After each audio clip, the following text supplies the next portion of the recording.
Hey guys, for this video, I'm going to show you some super quick and easy foil placement for this dimensional blonde.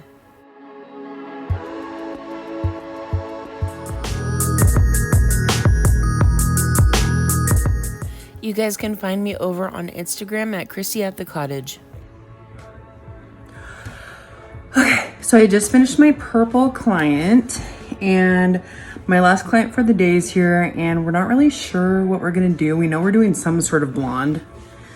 Soft and subtle, partial balayage, baby lights, we don't know, which is fine. That's kind of how it usually goes, just like figure it out when we get there. So I'm just gonna mix my lightener. Schwarzkopf Blondie with 20 volume, what's new, and Olaplex, and we'll just go from there.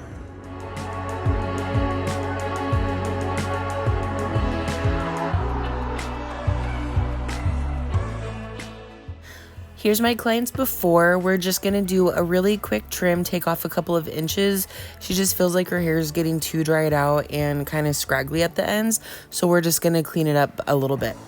And then you can see her grow out. She usually does some really fine baby lights. We have done balayage in the past, and then in most recent times doing her hair, she just wanted to be really soft and subtle for minimal grow out. But today she just felt like she wanted to be a little bit more bold. The picture that she showed me actually had some really high contrast and dimensional pieces, so that's what we based our service off of. And so I figured that this would be a really easy service to do, to show you guys how to create some dimensional blonde with minimal time and just really easy foil placement.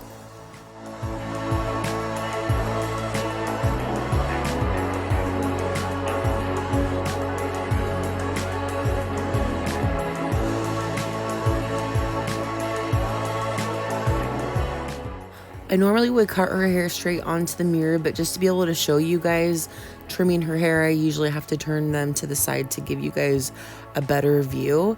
And then I'll double check my work and turn her straight onto the mirror and make sure everything's even.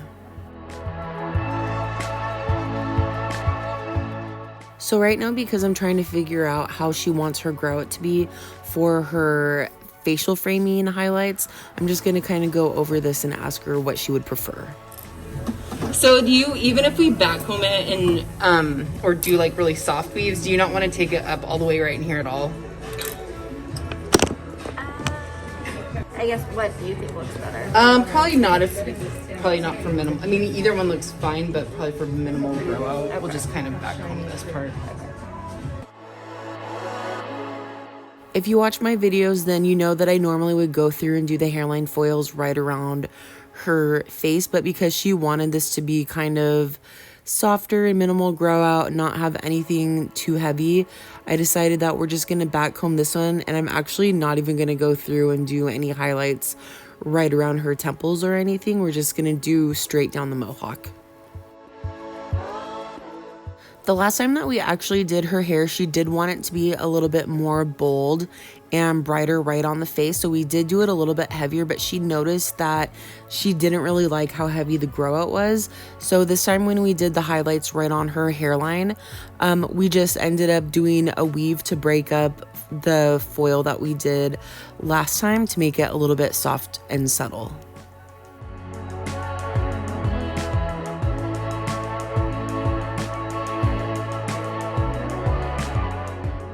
Okay, I'm just gonna come out and say it. I wish that I started my foils right up at the front of the face and worked my way back versus starting in the back and working my way forward. I always start and do my hairline foils first, but I wish I would have continued on from the front towards the back. And the reason that I ended up switching to the back side is because her hair is so fine that it was kind of difficult to weave. But I mean, if I was gonna have to do it eventually, like, I wish I would have just started with it. So I would say that going forward, if you guys end up doing your service this way, I think it's better to start at the front, because then you can know exactly like how much space are you going to have between the very first foil right on the hairline, and how much of a subsection are you going to have between the next foil placement that you're going to be doing. And when I got to the end of this foil placement, I kind of was like, do I want to throw another one in, or is that going to be too big of a subsection in between? So I really wish that I would have started from the front and worked my way back versus coming to the back and working my way forward. Also, I figured because I was just going straight down the center that it's just easier to do it this way versus if you're standing in front of them and then you kind of have to angle their head towards you, whatever. So I just figured it would be more comfortable to do this way. But again, now that I know better, I wish I would have started from the front and worked my way back. So the way that we're doing this is go through and take some zigzag sections and do some weaves, back comb it, and that's going to give you kind of like a blended balayage effect. And I really like this kind of technique and placement because it makes it so much easier. It's like you don't even have to think about it. If somebody comes in and if they want some high contrast, like dimensional blonde pieces, this is a perfect way of doing it. And when you do balayage, you usually have to like go on one side and then go on the other side, whatever. Well, if you just do it this way, you're just working straight down the center and wherever their part falls. So when they part their hair, the hair is going to fall on either side and you don't have to flip back and forth anymore. It's going to be perfectly fine. So I just think this is great for somebody that they want some more contrasting blonde. Somebody actually asked me on one of my other videos where I did this kind of technique for some more contrasting blonde and like higher dimension. They asked me like, what did I use at the roots just to kind of blend it? And honestly, I don't do anything at the roots. I'm going through, sometimes depending on what kind of contrast and how much contrast do they want, how bold of blonde pieces do they want. Sometimes I'll go through and do 2 to 3 foils and back combing those foils, weaving those foils, and making sure that you're pulling that back comb up and trying to get as close to the root as possible. You have that little bit of cushion there. And so when you comb the back comb out, it just kind of creates this natural root shadow. So you don't even have, you could if you felt like you wanted to for security to make sure that it blends really good, but you'll notice when you comb everything out, it just blends really softly because you are kind of going through and taking finer sections, so everything just blends really nicely without having to do that added step of adding a root shadow.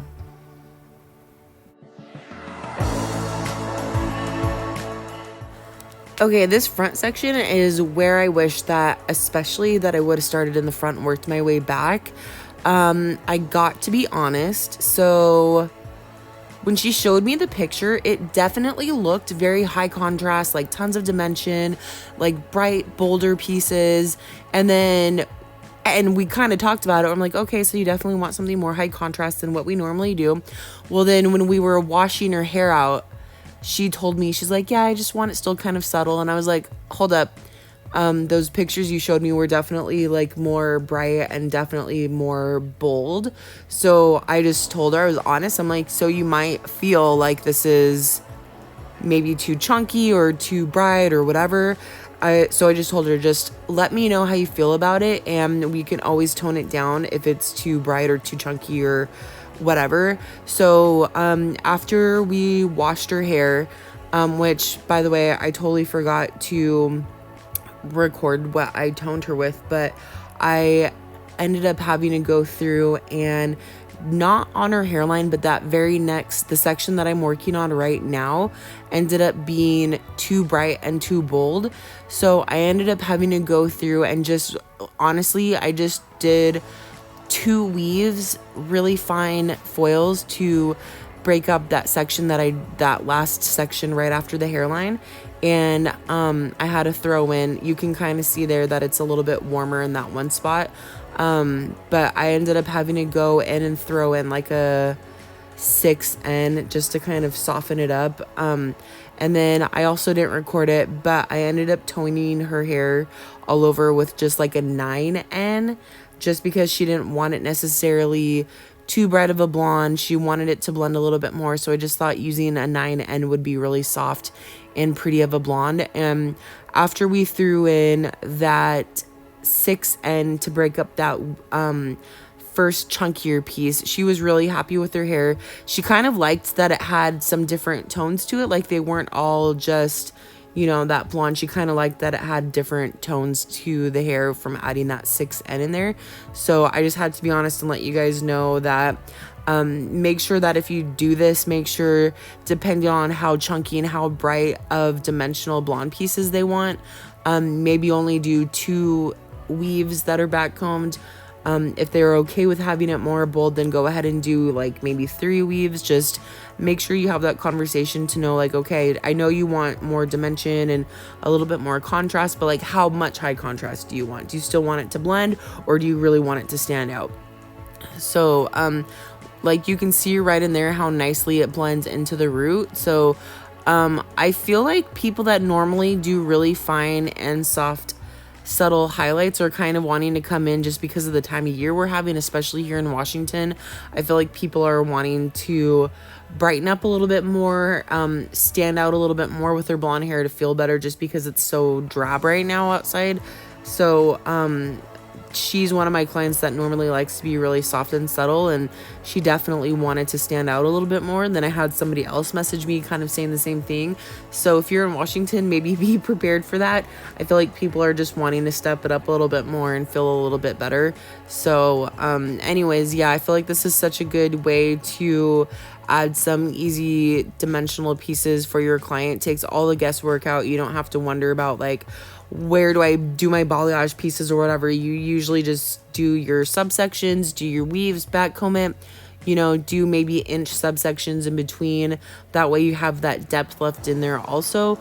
But yeah, I hope you guys like this video. Hopefully it's easy enough for you guys, and you know, just do really fine weaves if you're nervous to do this technique. If you feel like it's going to be too chunky or whatever, just do some really fine weaves. You know, feather up into the root instead of maybe placing the bleach just straight down in a line. Just blend it up into the roots a little bit more.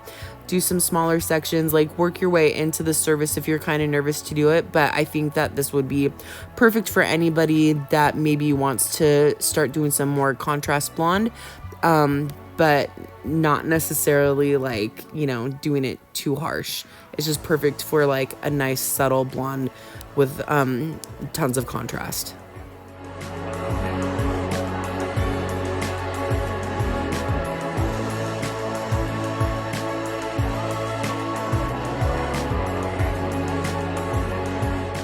Yeah, that looks good. Yeah. I like it. So kind of like the picture where you have more defined Right. pieces, but it's still pretty blended. Yeah. So yeah. And then how do you feel about the length? I like it. It's so weird with short hair. I know, right? You're like, I just grew all that out. I'm not gonna like realize it until I go to do my hair and like throw it in a ponytail, and I'm like, oh wait, my hair stops. Yeah. All right, so here's her before again. You can see that we had pretty good grow out, but her grow out that she had from her previous service was still nice and subtle.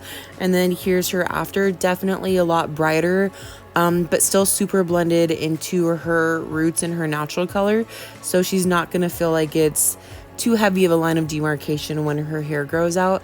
Thank you guys so much for watching. I hope this helps. If you guys try this out, let me know. I'd love to hear how the service worked for you.